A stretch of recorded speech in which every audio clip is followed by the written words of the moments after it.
Las obras de arte no siempre se encuentran en museos. Muchas veces están delante de un espejo, así como tú cuando te miras.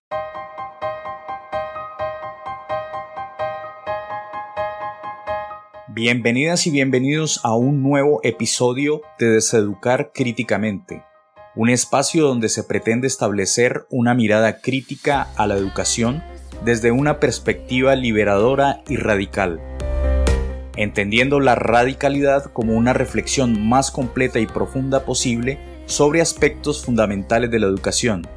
Les habla Juan Remolina, quédense para deseducarnos críticamente.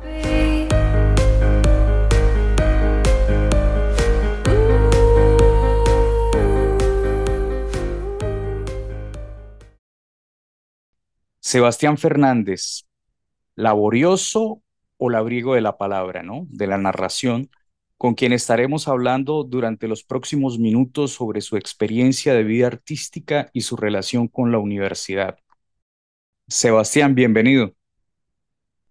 Juan, muchísimas gracias, un placer estar acá y bueno, pues gracias por la invitación. Sebastián, ¿podría contarnos brevemente quién es usted? ¿Quién es Sebastián Fernández? ¿Desde qué lugar del planeta nos habla y cuáles fueron las razones que lo llevaron a emigrar? Bueno, la primera pregunta muy filosófica, muy fuerte de quién es, estoy en ese camino, pero nada, actualmente me considero un contador de historias, piedecuestano, artista desde muy chiquito, no sé, siempre estuve en la rama de las artes, de los escenarios, actor y de un momento para acá, de un tiempo para acá, me di cuenta que en la actuación había un personaje que era el que estaba en la escena y un día descubriendo los cuentos me di cuenta que era el yo el que estaba en la escena, con la verdad y la palabra. Y eso me llevó a encontrarme hacia adentro y a querer expresar un montón de cosas y empecé el camino de la palabra y en el camino y en el andar salí de Piedecuesta, un pueblo pequeño, hacia la gran ciudad de la furia, Buenos Aires, Argentina, que es donde me encuentro actualmente. ¿Qué razones lo llevaron a entregársele a la ciudad de la furia? La primera que es un hito para nosotros, Argentina o Buenos Aires como ciudad cultural, como ciudad artística, tiene un montón de referentes, de espacios, de movimientos y creo que para mucha gente del arte en Latinoamérica es como el sueño americano. Llegar a Buenos Aires es como, o para los futbolistas también, es como un sueño para brincar hacia un montón de oportunidades. Y segundo, las oportunidades de educación que me brindaba esta ciudad, a diferencia pues del país, de Colombia. Las oportunidades de educarse. Bueno, cuéntenos de esas oportunidades. ¿Qué pasó aquí en Colombia? ¿Usted intentó ingresar a alguna universidad, algún programa de formación profesional en artes? ¿Qué pasó? Sí, estando en el colegio todavía, que se hacían estos dos últimos años de la secundaria, donde uno tenía que elegir como una carrera como a seguir, una tecnicatura, donde tenía una especialización de contabilidad, de mercadeo y demás. Yo ya tenía definido lo que quería en mi vida, dedicarme al arte, y no había ese espacio. Gracias a mi familia, que se pudo, una escuela privada, Ensamble Santander, que se dedicaba a hacer una tecnicatura en artes escénicas, me empecé a formar ahí. Entonces, al graduarme de la escuela, de la secundaria, me gradué de una vez con un título terciario en artes escénicas. La idea era poder continuar teatro, demás cosas, pero estudiando eso me di cuenta que estaba el cine y el mundo que había detrás del cine me llamó mucho la atención y mi papá me dijo, bueno, plata no hay para estudiar, podemos, si usted quiere, podemos buscar algo con el ICETES, mire a ver, pero como que en ese sentido de decir, bueno, ¿qué quiero? ¿A dónde me encuentro? Bucaramanga, la ciudad, no sé, había muchas dudas. Yo sentía que estaba muy encerrado, que el mundo era mucho más amplio, pero que ese pedacito donde me encontraba no me brindaba lo que quería. Y busqué la nacional. En Bogotá hice, apliqué, pero tuve que hacer un examen similar al IFEX para poder ingresar con todas las materias. Y luego había un examen ya más específico de la carrera de cine para saber si se ingresaba a la de cine. Y en el primero que hice, nada, no pude ingresar. Hice, lo volví a intentar y me faltó un punto para poder pasar al examen ya específico de la carrera de cine, y tampoco pasé. Entonces ahí decidí dedicarme al teatro, a seguir trabajando en el teatro, a formarme como escritor también, como a punta de talleres, cursos, seminarios, y fue cuando me contaron de Argentina. Ya igual lo había escuchado porque varios compañeros de la carrera de teatro se habían venido para acá a estudiar, y me quedó el cosito, la cosita picando, incluso saliendo de la escuela cuando terminé la secundaria. Yo quería Argentina, lo había pintado como una meta, pero tenía mucho desconocimiento, era un montón de dinero, y el miedo que le dicen a uno que salir al exterior, eso es de mucha plata y que eso es para gente rica. Pero ya ha pasado 2 años de la carrera en Bucaramanga, que me fue bastante bien con mi compañera, con mi pareja, formamos un montón de cosas de trabajo y estábamos cada vez más encaminados con la televisión, con el teatro, con las giras, con un montón de cosas que era como el camino que quería, pero sentía que había una necesidad también de formarme, ¿sí? De encontrar otro camino y abrir más posibilidades, de que el mundo era mucho más amplio. Y ahí tomamos la decisión de ambos, de decidir venirnos a estudiar a Argentina. Previamente hicimos la inscripción, yo me inscribí en la UNA, Universidad Nacional de las Artes, aquí en la ciudad de Buenos Aires, en la carrera de cine, y mi novia en la carrera de teatro. Mi compañera ya había estudiado en Bucaramanga, ella es administradora de negocios internacionales de la Pontificia, porque su familia cuando terminó la secundaria, que fue muy joven, a los 15 años, le dijo, bueno, usted estudia y después hace lo que quiere. Y ella muy aplicada, terminó su carrerita a los 4 años y medio, a los 5 ya estaba con su título, 20 años tenía con su administración de negocios internacionales, pero con su objetivo puesto en las artes. Entonces, venirnos para acá fue también como romper esos paradigmas de la familia, de que no se puede vivir del arte, de que, aunque nosotros, y eso es algo que le agradezco a las artes, pudimos, yo a los 18 años, 17 años, poder llevarle un mercado a mi casa y decir, esto lo pagó el teatro, o esto lo traigo de la gira, o de este capítulo de televisión, mire, esto. Entonces también las familias empezaron a darse cuenta de que había una forma y que el arte también se puede vivir. Llegamos a la ciudad de la furia sin conocer a nadie y nada. Una ciudad gigante, hermosísima, y bueno, con todo el miedo y las ganas de comernos el mundo, ¿no? El imaginario que uno se construye también del exterior y el miedo que le pintan a uno también de salir afuera, de todo es terrible o que todo está bien, también depende de la persona.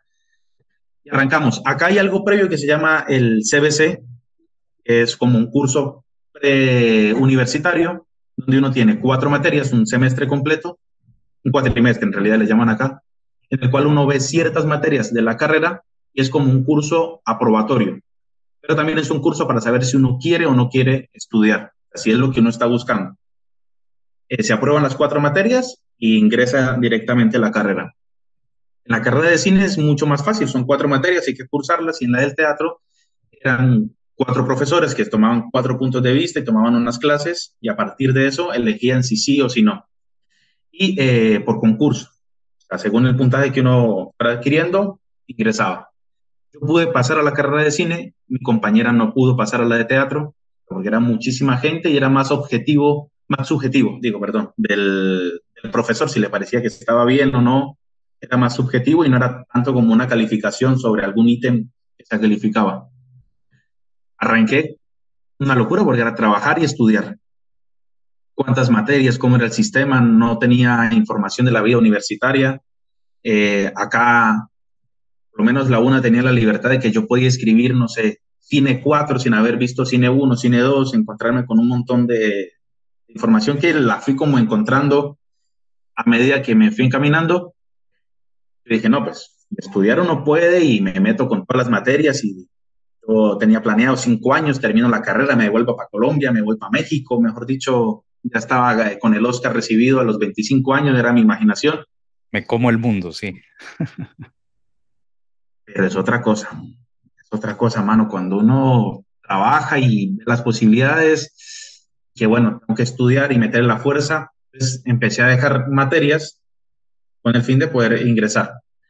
Pero las circunstancias del vivir, del encontrarse uno con el diario, con el sobrevivir, con la comida, con demás cosas, me fueron haciendo que cada vez dejara más materias y más materias.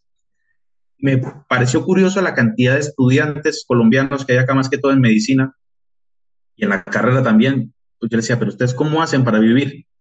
Y él me dice, no, es que mi papá o mi familia me paga la manutención acá, que es mucho más barato que pagar la carrera en Colombia.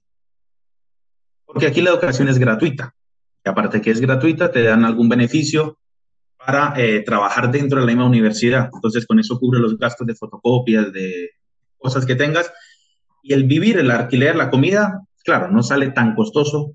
En ese momento el peso argentino estaba más alto, entonces había como una forma de el dinero que se enviaba rendía menos o rendía más y era como, no era tan costoso. O sea, lo que se paga en un semestre en Colombia alcanzaba para vivir bastante bien los 6 meses, ese es el caso. Pero era otra situación. Ahí duré 1 año y medio estudiando los 3 semestres que hice, pero por cuestiones de economía, de la vida, del trabajo, me salí. Hubo un semestre, el cuarto semestre fue un paro total de la universidad y el rector dijo que si no se cursaban tantas materias, se desaprobaba, o sea, todos desaprobábamos el semestre. Eso fue como el pie a lo que me dio para dejar la carrera. Qué año aproximadamente? 2018, Y el paro fue por cuenta de qué? de los Paro de la estudiantes, Ajá. claro. Debido a qué se pedía, A la privatización, en ese momento estaba el macrismo acá y querían como cerrar un montón, la UNA, que antes era IUNA, que era Instituto Universidad Nacional de las Artes, pasó a ser UNA y la idea era como privatizarlas y esto fuera más como instituciones y bueno, toda una cuestión. No fue la única universidad, fueron varias, pero más de las relacionadas con la UNA y la ART. La UBA es como más independiente y más autónoma en ese sentido. Ahí decidí como salir. Mi novia, que había dejado la carrera de teatro, no pudo ingresar, empezó a hacer talleres, cursos, ¿sí? Que hay un montón de posibilidades de formaciones independientes. Y luego aplicó a la EMAT, que es la Escuela Municipal de Arte Dramática de la Ciudad de Buenos Aires, también muy exigente, y ahí sí pudo pasar. Y en ese momento yo estaba haciendo deliveries, trabajando con Rappi en un Burger King. Limpiaba computadoras y era como un momento en el que yo dije, ¿a qué vine? Ya estaba la mitad del tiempo en el que supuestamente me iba a ganar el Oscar y me iba a comer el mundo y estaba en cualquiera. Me había olvidado de los escenarios, me había olvidado de contar cuentos, de escribir, y decidí renunciar a todo y quedarme con lo más fijo, que era el Burger King, que era un trabajo para estudiantes, en el cual me permitían organizar los horarios, y empecé a buscar movimiento, y gracias a eso empecé como a encontrar posibilidades de trabajar con lo que hacía, de contar cuentos, de hacer talleres.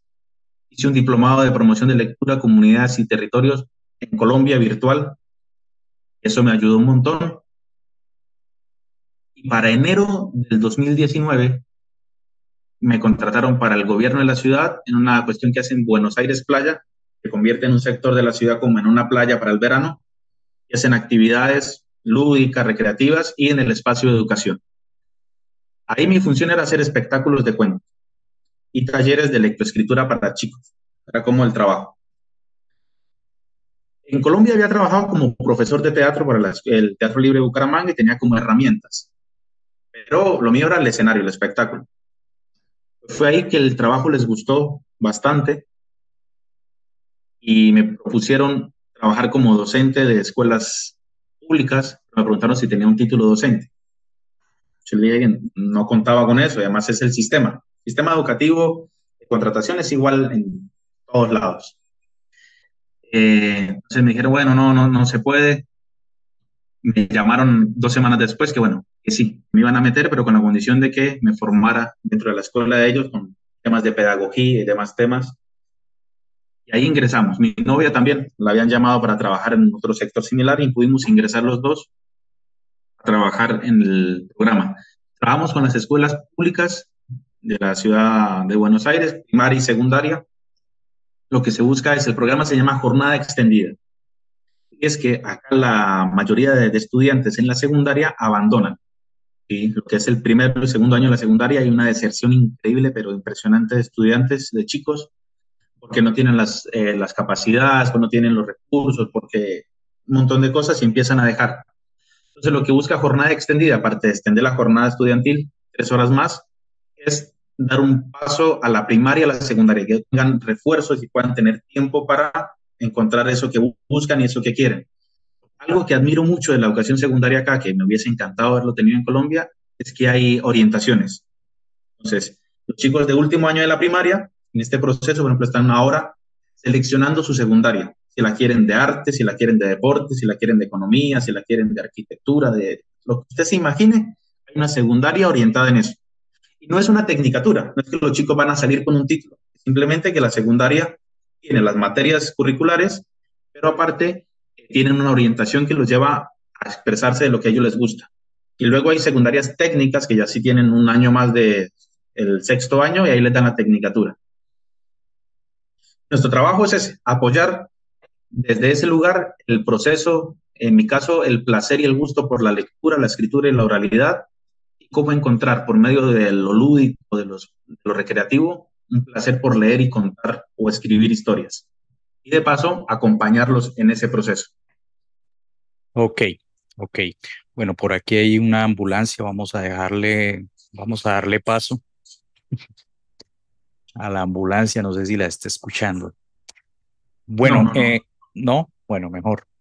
A ver, Sebastián, mire, volviendo al tema de la universidad, bueno, le cuento, en la actualidad, pues con el nuevo gobierno de Gustavo Petro y la bancada del Pacto Histórico en el Senado, avanza una fuerte voluntad política de reformar la política pública de educación superior en el país. En su condición de conciudadano migrante, ¿qué recomendaría modificar? Entonces, supongamos que en estos momentos nos están escuchando ellos, allá los legisladores que van a modificar la política pública de educación superior.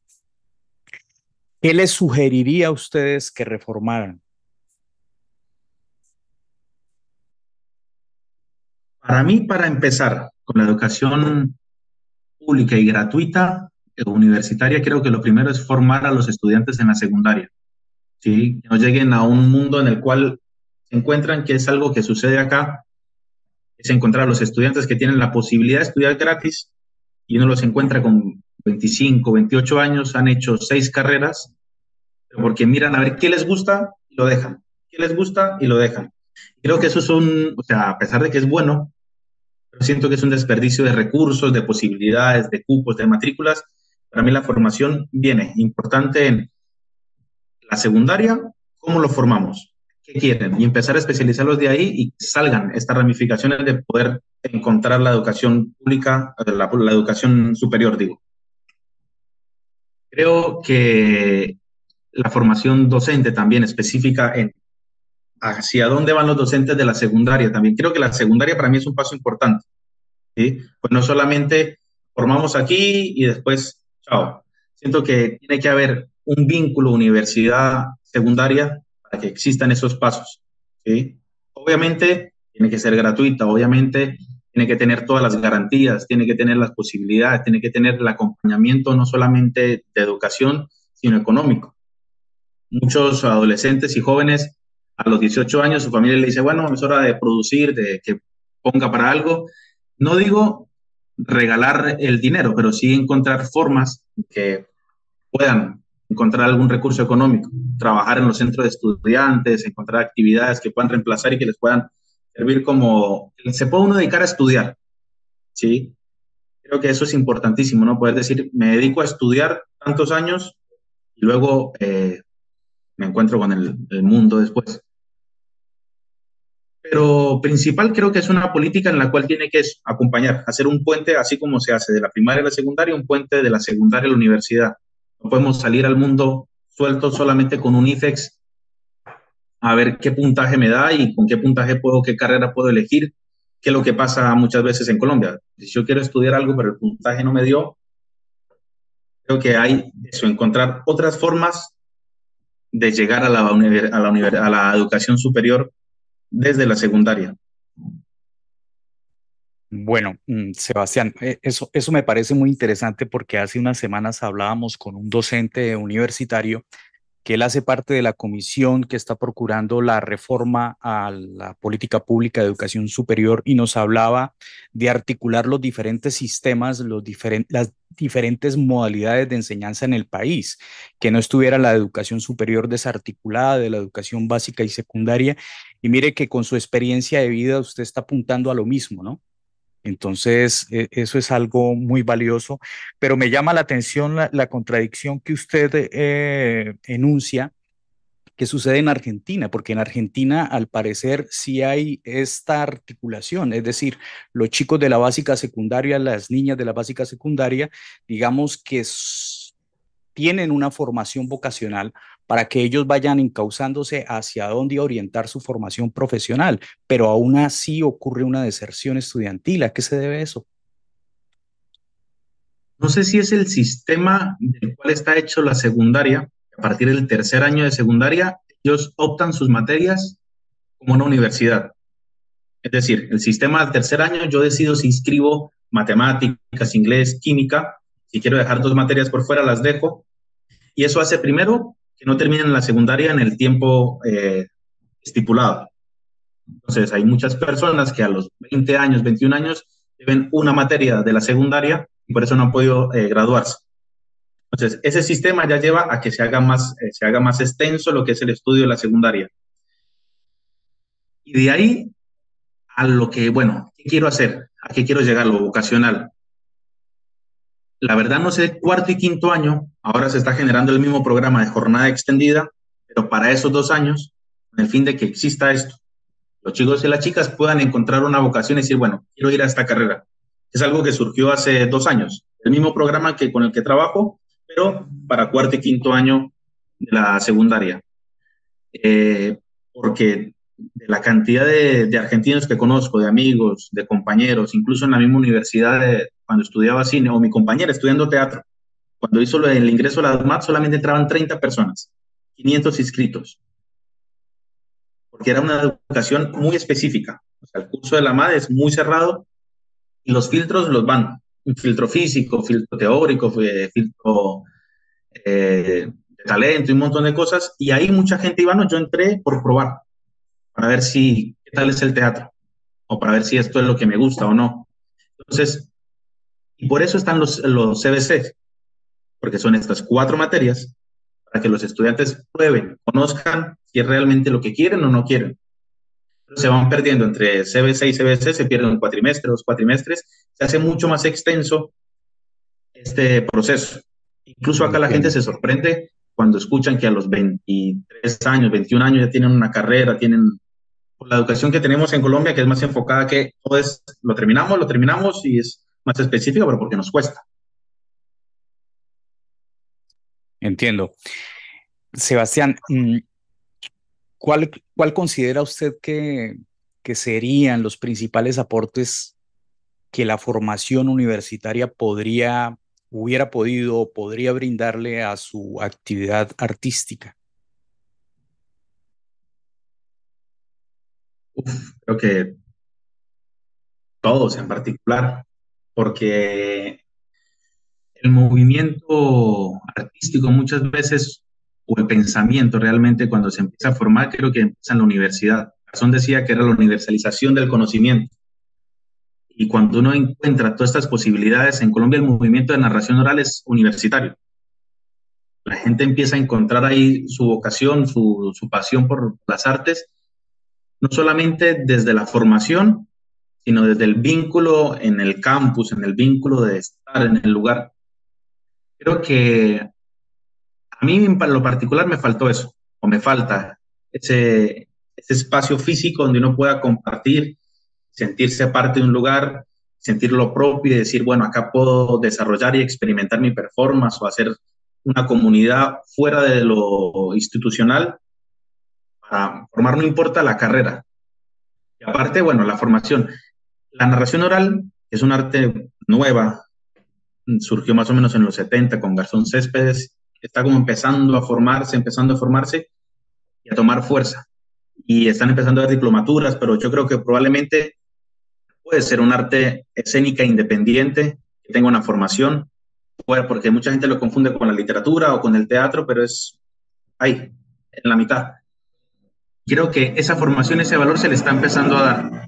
Y por lo menos acá en México y en Colombia, las políticas públicas no ayudaron mucho con eso, en especial en la narración oral, porque dijeron que era teatro y empezaron a quitar los subsidios y los beneficios que tenían este tipo de artistas. Así que nada, para mí es eso, la formación, Por este lado, lo que te digo, empezar a focalizar en ciertos puntos, pero más que todo el campus, la necesidad de sentir un espacio donde uno pueda formarse y formar una comunidad, un espacio. Entiendo. Para terminar, Sebastián, en su experiencia de vida personal y académica, artística, ¿ha tenido que deseducarse? ¿Sí? ¿Por qué? Cuéntenos algunos ejemplos de esa deseducación que usted ha necesitado realizar consigo mismo.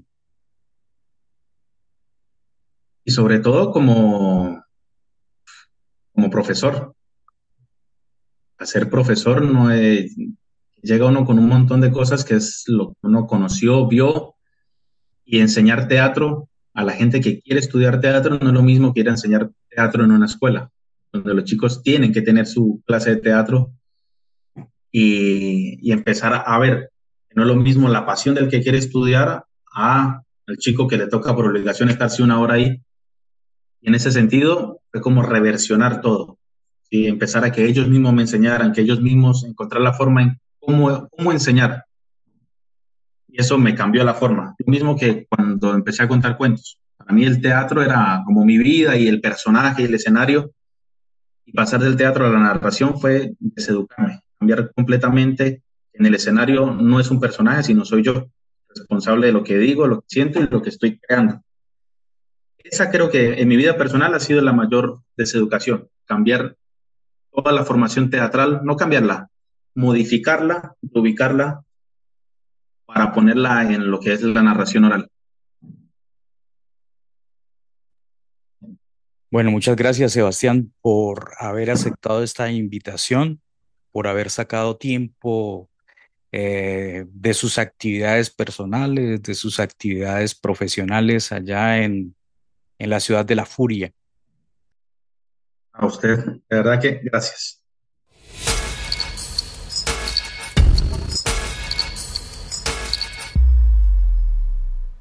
La historia de vida que viene construyendo un artista piedecuestano desde la ciudad de La Furia, buscando cumplir su sueño de formación artística, dada la escasez de oportunidades en el sistema de universitario colombiano, un sistema que basado en el uso de pruebas estandarizadas coarta el derecho de acceder a la educación superior pública.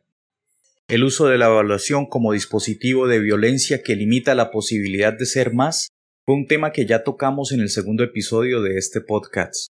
Nuestro invitado propone reformas a la política pública de educación superior que garantice gratuidad, ingreso y garantía de manutención, pero que asimismo permita integrar la básica secundaria al sistema de educación superior. Por último, nos enseña que como educador ha necesitado ejercer sobre sí mismo un proceso de deseducación. Si les ha gustado este episodio, compártanlo en sus redes y denle me gusta y busquen activar las notificaciones. En la descripción de este episodio también encontrarán el enlace a nuestra cuenta en Instagram y en Facebook, así como al blog radicaleducacion.blogspot.com. También pueden escribirme al correo electrónico jremolinac@gmail.com. Antes de despedirnos, tenemos el podcast recomendado de esta semana, Triunfa con tu blog. Gracias por escucharnos. Recuerden que pueden encontrar este podcast en Spreaker, Spotify, eBooks, Apple Podcasts y Google Podcasts. No olviden suscribirse.